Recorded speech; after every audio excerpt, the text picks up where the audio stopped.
सूरह अल कहफ।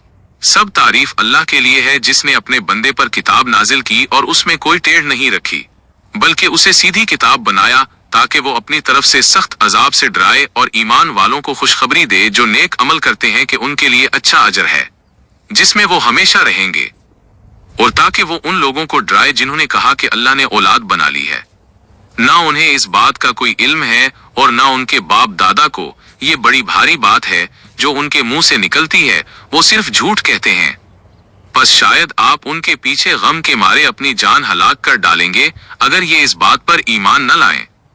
बेशक जो कुछ जमीन पर है हमने उसे जमीन की जीनत बनाया है ताकि हम लोगों को आजमाएं कि उनमें कौन अच्छे अमल करता है, और यकीनन हम जो कुछ उस पर है उसे एक साफ मैदान बना देंगे। क्या तुमने ख्याल किया कि गार और कुतबे वाले हमारी निशानियों में से कोई अनोखी निशानी थे? जब वो चंद नौजवान गार में जाकर पनाह गुज़ीन हुए और कहा, ऐ हमारे रब, हमें अपनी तरफ से रहमत अता फरमा और हमारे मामले में हमारे लिए दुरुस्त राह मुहैया फरमा, तो हमने कई बरस तक गार में उनके कानों पर पर्दा डाल दिया, उन्हें सुला दिया। फिर हमने उन्हें उठाया ताकि देखें कि दोनों ग्रोहों में से कौन उनकी मुद्दत क़याम को ज्यादा ठीक शुमार करता है। हम तुम्हें उनका हाल सच्चाई के साथ बयान करते हैं। बेशक वो चंद नौजवान थे जो अपने रब पर ईमान लाए थे और हमने उनकी हिदायत में इजाफा किया था, और हमने उनके दिल मजबूत कर दिए थे जब वो खड़े हुए और कहा, हमारा रब आसमानों और जमीन का रब है, हम उसके सिवा किसी माबूद को हरगिज न पुकारेंगे। ये हमारी कौम अल्लाह के सिवा दूसरे माबूद बना बैठी है, क्यों ना ये लोग उन पर कोई वाज़ेह दलील लाते। बस इससे बढ़कर जालिम कौन है जो अल्लाह पर झूठ बांधे। और जब तुम उनसे और जिनकी वो अल्लाह के सिवा इबादत करते हैं किनारा कुशी इख्तियार कर लो तो गार में पनाह ले लो, तुम्हारा रब तुम पर अपनी रहमत फैला देगा और तुम्हारे मामले में आसानी मुहैया फरमा देगा। और तुम सूरज को देखोगे जब वो तुलू होता है तो उनके गार से दाएं जानिब हट जाता है, और जब गुरूब होता है तो बाएं जानिब से कितराता है, और वो उसके खुले हिस्से में थे। ये अल्लाह की निशानियों में से है, इनमें उतर जाए फिर तुम उसे हरगिज तलाश ना कर सको। और उसके फल अजाब में घेर लिए गए तो वो अपने खर्च किए हुए माल पर हाथ मिलता रह गया, और बाग अपनी बेलों पर उल्टा पड़ा था, और वो कह रहा था, काश मैंने अपने रब के साथ किसी को शरीक न ठहराया होता। और उसके लिए अल्लाह के सिवा कोई जमात न थी जो उसकी मदद करती, और न वो खुद ही बदला ले सका। यहाँ असल इख्तियार अल्लाह ही के लिए है, वही बेहतर सवाब देने वाला और बेहतर अंजाम वाला है। और उनके सामने दुनिया की जिंदगी की मिसाल बयान करो, वो पानी की मानिंद है जिसे हम आसमान से उतारते हैं, फिर उससे जमीन की रोईदगी घनी हो जाती है, फिर वो सूख कर ऐसा चोरा बन जाती है जिसे हवाएं उड़ा ले जाती हैं, और अल्लाह हर चीज पर कुदरत रखने वाला है। माल और औलाद दुनिया की जिंदगी की जीनत है, और बाकी रहने वाली नेकियां तुम्हारे रब के नजदीक सवाब के एतबार से भी बेहतर हैं और उम्मीद के लिहाज से भी बेहतर।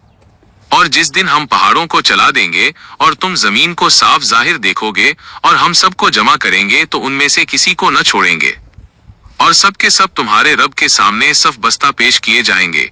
यकीनन तुम हमारे पास इसी तरह आए हो जैसे हमने तुम्हें पहली बार पैदा किया था, बल्कि तुम ये गुमान करते थे कि हमने तुम्हारे लिए कोई वादे का वक्त मुकर्रर ही नहीं किया। और आमाल नामा रख दिया जाएगा तो तुम गुनाहगारों को देखोगे कि उसमें दर्ज बातों से खौफजदा होंगे और कहेंगे, हाय हमारी बदकिस्मती। ये कैसी किताब है जिसने कोई छोटी या बड़ी बात छोड़े बगैर सब कुछ गिन रखा है, और जो कुछ उन्होंने किया होगा उसे सामने पाएंगे, और तुम्हारा रब किसी पर जुल्म नहीं करेगा। और जब हमने फरिश्तों से कहा आदम को सजदा करो तो सबने सजदा किया सिवाय इब्लीस के, वो जिनों में से था, बस उसने अपने रब के हुक्म की नाफरमानी की। क्या फिर भी तुम मुझे छोड़कर उसे और उसकी औलाद को दोस्त बनाते हो, हालांकि वो तुम्हारे दुश्मन हैं? जालिमों के लिए ये बहुत बुरा बदल है। मैंने ना उन्हें आसमानों और जमीन की पैदाइश के वक्त हाजिर किया था और ना खुद उनकी पैदाइश के वक्त, और मैं गुमराह करने वालों को मददगार बनाने वाला नहीं हूँ। और जिस दिन वो फरमाएगा, पुकारो मेरे उन शरीकों को जिनका तुम गुमान करते थे, तो वो उन्हें पुकारेंगे मगर वो उनकी कोई फरियाद न सुनेंगे, और हम उनके दरमियान हलाकत की जगह बना देंगे।